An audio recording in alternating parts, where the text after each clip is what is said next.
Halo bro, meskipun minggu ini manga One Piece tidak rilis dikarenakan libur Natal dan Tahun Baru, tetapi bocoran cerita untuk manga One Piece chapter 1000 ternyata tetap rilis tepat pada waktunya. Dan berikut ini adalah poin-poin penting yang kami dapatkan terkait bocoran manga One Piece chapter 1000. So, check it out.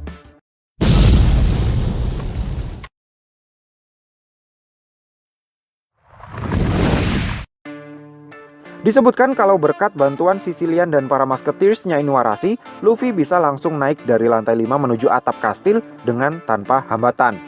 Dan tidak hanya Luffy, Eustass Kid, Killer, dan Trafalgar Law ternyata juga sudah sampai di atap kastil. Sementara itu, Zoro yang sedang dibawa terbang oleh Marco terlihat sedikit mengalami hambatan. King dan Queen yang menjadi penghalang mereka terus menyerang Marco tanpa ampun. Hingga pada akhirnya, sembari menahan serangan gabungannya King dan Queen, Marco berhasil melempar Zoro hingga mendarat dengan selamat di atap kastil juga. Monkey D. Luffy, Roronoa-Zoro, Eustass Kid, Killer, dan Trafalgar Law terlihat sudah siap untuk bertarung melawan Kaido dan Big Mom. Dengan menggunakan kekuatan roomnya, Trafalgar Law memindahkan para Scabbers ke dalam kastil. Kesembilan pengawal Oden pun kemudian mendapatkan bantuan perawatan medis dari para member aliansi samurai yang lain setelah sampai di dalam sana. Sementara itu, di tempat Yamato berada, terlihat anak gadisnya Kaido ini sudah mulai bercerita panjang lebar tentang isi dari buku diarinya Oden kepada Momonosuke dan Shinobu.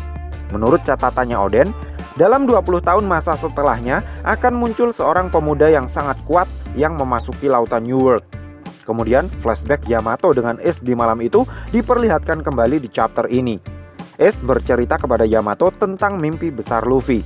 Sepertinya di manga One Piece chapter 1000 nanti, apa yang pernah Luffy katakan pada manga One Piece chapter 585 akan terungkap. Ace menceritakan tentang kejadian di saat dirinya masih kecil dulu, di saat dirinya dan Sabo mendengar secara langsung dengan telinga dan kepala mereka sendiri ketika Luffy meneriakan mimpi besarnya di atas bukit di tepi pantai. Saat itu, Ace dan Sabo memang menertawakan mimpi Luffy. Namun di dalam hati Ace, dia percaya dan yakin kalau Luffy suatu saat nanti akan pasti bisa mewujudkannya. Ketika menceritakan tentang kejadian ini, Ace mewanti-wanti Yamato agar jangan ikut menertawakan mimpi adik kecilnya itu. Namun reaksi Yamato justru di luar dugaan. Yamato bilang, kalimat semacam itu juga diucapkan oleh sang Raja Bajak Laut. Makanya dia tidak akan menertawakan mimpi Luffy.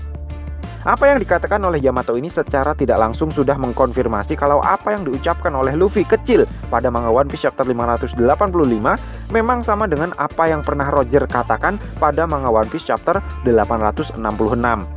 Setelah itu, Yamato memberikan Ace Vivre Card-nya sebelum dia pergi meninggalkan Onigashima. Cerita pun kemudian kembali ke atap kastil. Luffy meninju Kaido menggunakan teknik baru dalam mode Gear 3 yang dia beri nama Gomu Gomu no Red Rocks. Pukulan yang sepertinya merupakan gabungan dari mode Gear 3 dengan Ryuo ini kelihatannya memberikan efek yang cukup menyakitkan kepada tubuh Kaido. Kaido terpelanting. Big Mom kemudian berkomentar, "Apa-apaan itu? Kenapa kamu bisa jatuh gara-gara serangan semacam itu?" Big Mom kemudian bertanya sesuatu kepada Luffy, yang mana Luffy kemudian menjawabnya dengan bilang, "Namaku Monkey D. Luffy. Yang akan menjadi Raja Bajak Laut adalah aku, bukan kalian." Demikian bocoran singkat tentang manga One Piece chapter 1000 yang kami dapat dari sumber yang sangat terpercaya. Manga One Piece chapter 1000 secara resmi akan dirilis awal tahun 2021 mendatang. So, piye menurutmu cah? Terima kasih sudah mampir ke channel kami. Jangan lupa like, share, dan subscribe jika menurut kalian video-video kami cukup menarik untuk ditonton. Sampai ketemu lagi dalam video kami yang berikutnya. And matur nuwun.